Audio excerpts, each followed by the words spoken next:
Students, आज biology कक्षा 12 का जो अगला चैप्टर है वंशागत का आणविक आधार, इसके संदर्भ में चर्चा होगी। इसके पहले वंशागत विभिन्नता और उसके सिद्धांत के बारे में चर्चा हो रही थी। इस चैप्टर में मेंडल ने कहा कि एक पीढ़ी से अगले पीढ़ी में गुण जाते हैं, वो वंशागत गुण होते हैं।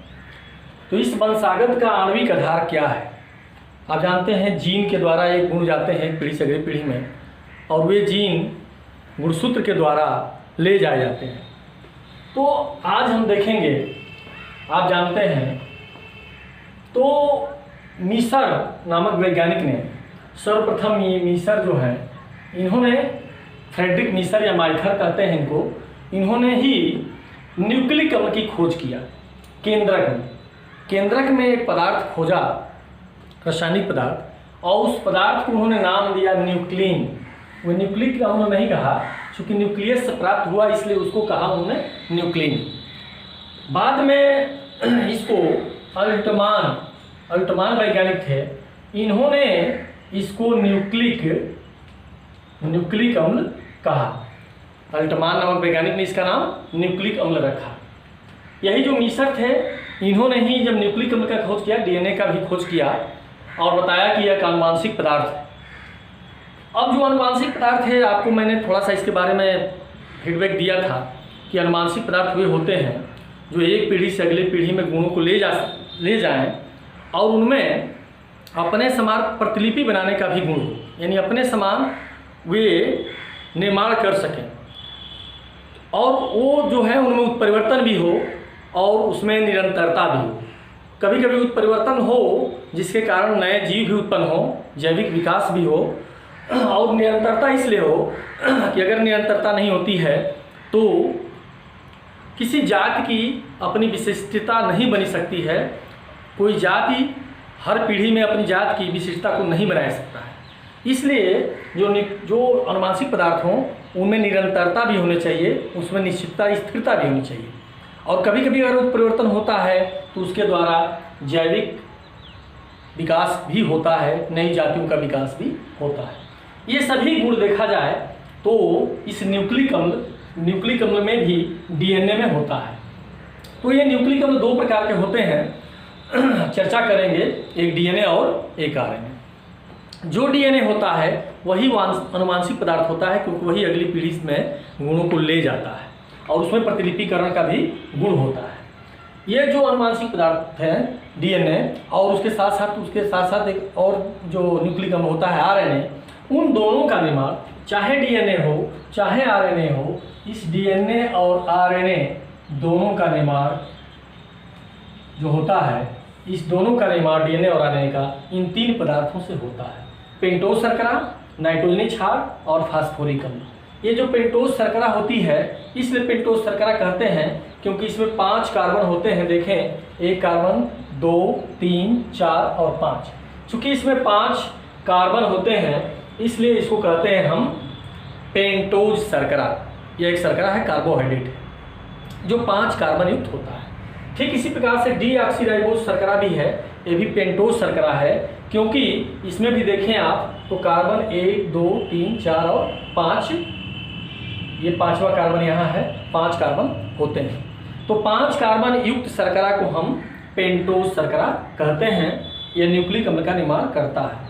इसको राइबोज शर्करा कहते हैं और डीऑक्सीराइबोज कहते हैं। तो दो प्रकार के ये पेंटोज शर्कराएँ होंगी, राइबोज और डीऑक्सीराइबोज। राइबोज शर्करा और डीऑक्सीराइबोज शर्करा, क्या दोनों में मूलभूत अंतर है? तो आप देखेंगे कि इनकी संरचना में एक ही अंतर है। ये जो कार्बन नंबर 2 है, इस कार्बन नंबर 2 पर ये हाइड्रॉक्सिल ग्रुप जो है, यहाँ पर इसमें ऑक्सीजन नहीं है। तो OH, यहाँ OH है, यहाँ OH की जगह पर H है, एक ऑक्सीजन नहीं है। इसके वजह से ऑक्सीजन के न होने की वजह से इसका नाम डीऑक्सी माने इसमें से ऑक्सीजन निकल गया है। तो दोनों में केवल एकमात्र अंतर है कि ये जो कार्बन नंबर 2 पर जो OH है उसमें से ऑक्सीजन निकल चुका है, तो इसको डीऑक्सीराइबोज शर्करा कहेंगे, और जिसमें ऑक्सीजन है उसको राइबोज शर्करा कहेंगे। ठीक इसी प्रकार से नाइट्रोजनी क्षार होते हैं, तो नाइट्रोजनी क्षार दो प्रकार के होते हैं, प्यूरिन और पिरिमिडीन। प्यूरिन जो होते हैं वो डबल रिंग वाले होते हैं। इसमें प्यूरिन में देखेंगे तो ये 2 रिंग होते हैं, इसमें 2 रिंग होते हैं, ये प्यूरिन होता है। जबकि पिरिमिडीन जो होते हैं इनमें केवल एक ही रिंग होता है, पिरिमिडीन में एक ही रिंग होता है। तो दोनों में मूल अंतर यह है कि इसमें 2 रिंग होते, 2 वलय युक्त होते हैं प्यूरिन, और पिरिमिडीन 1 वलय युक्त होते हैं।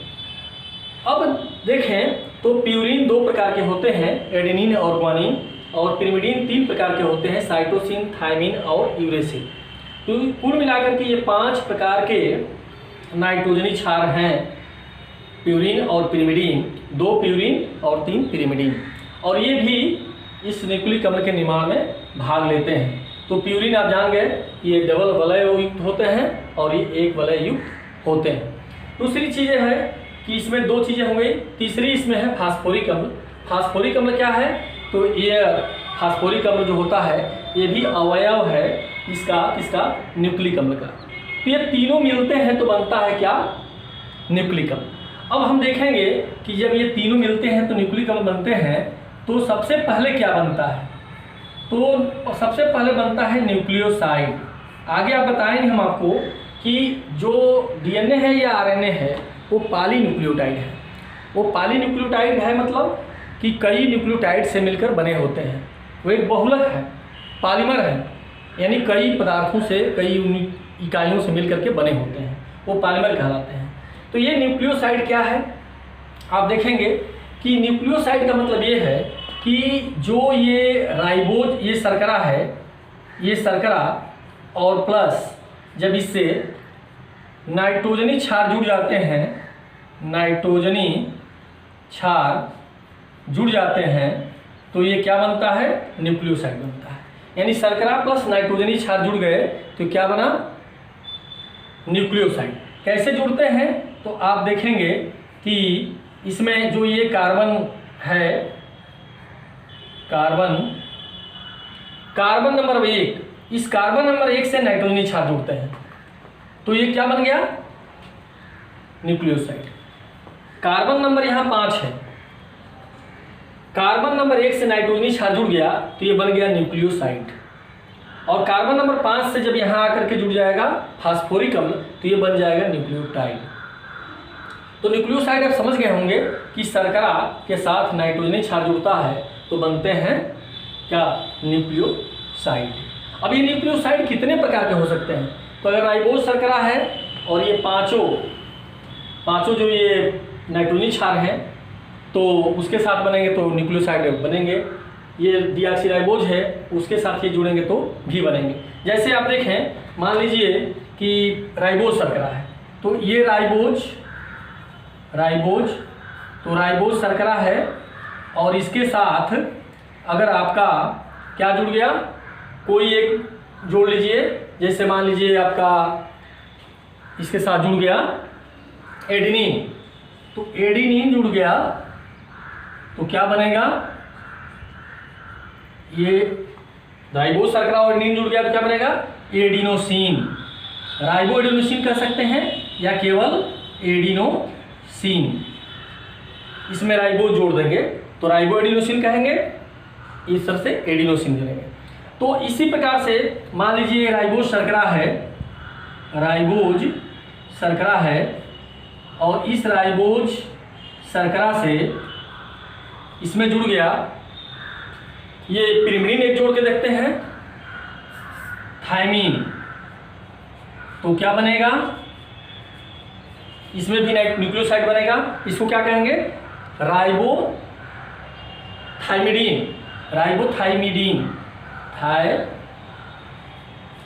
थायमीडीन। इसमें डीन जोड़ते हैं। अगर प्यूरिन के साथ ये राइबोज शर्करा जुड़ता है तो सीन जोड़ते हैं, और अगर पिरिमिडीन के साथ ये राइबोज शर्करा जुड़ता है तो डीन शब्द जोड़ते हैं, यहाँ डीन होगा, यहाँ सीन होगा। यानी इन दोनों के साथ शर्करा जुड़ेगी तो सीन रखेंगे, एडिनोसिन, ग्वानोसिन। अगर ये शर्करा थायमीन के साथ जुड़ेगा तो थायमिडीन, साइटोसिन के साथ जुड़ेगा तो साइटोडीन, यूरेसिल के साथ जुड़ेगा तो यूरिडीन।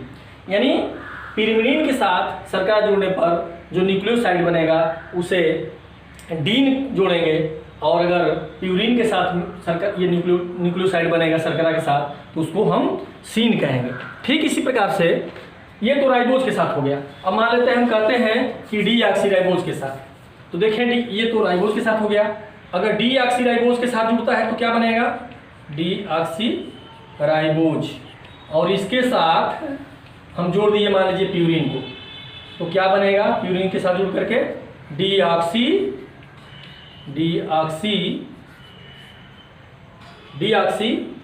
और प्यूरिन कौन जुड़े हैं, जैसे एडेनिन इसमें जोड़े थे तो एडेनिन ही जोड़ लीजिए, देख लीजिए क्या होता है एडेनिन, तो डीऑक्सी एडिनोसिन। ठीक इसी प्रकार से अगर हम डीऑक्सी है, ये डीऑक्सीराइबोज है, और इस डीऑक्सीराइबोज को हम जोड़ देते हैं, जैसे इसमें जोड़े हैं थायमिन के साथ, तो देखें क्या बनता है, तो ये बनेगा डीऑक्सी थायमिडीन,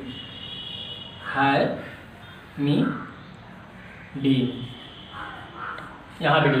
आप देखें तो डीऑक्सीराइबोज के साथ भी जुड़ेगा तो वही चीज बनेगा, केवल डीऑक्सी जोड़ देंगे, डीऑक्सी एडिनोसिन, डीऑक्सी थायमिडीन, इसमें सीन जोड़ेंगे क्योंकि ये प्यूरिन है, और ये पिरिमिडीन के साथ जुड़ेगा डीऑक्सीराइबोज तो डीन जोड़ेंगे। ठीक इसी प्रकार से आप जितने भी ये नाइट्रोजनी क्षार हैं, साइटोसिन के साथ जोड़ सकते हैं, यूरेसिल के साथ जोड़ सकते हैं और उसका नाम रख सकते हैं। अगर प्यूरिन के साथ शर्करा को जोड़ते हैं तो सीन कहेंगे, पिरिमिडीन के साथ जोड़ते हैं तो डीन कहेंगे, और इस प्रकार से कितने प्रकार के न्यूक्लियोसाइड बनेंगे आप समझ सकते हैं। तो इसमें जो ये बनता है न्यूक्लियोसाइड, तो ये शर्करा के कार्बन नंबर 1 से ये नाइट्रोजनी क्षार जुड़ता है। फिर अगले टॉपिक में देखा जाएगा।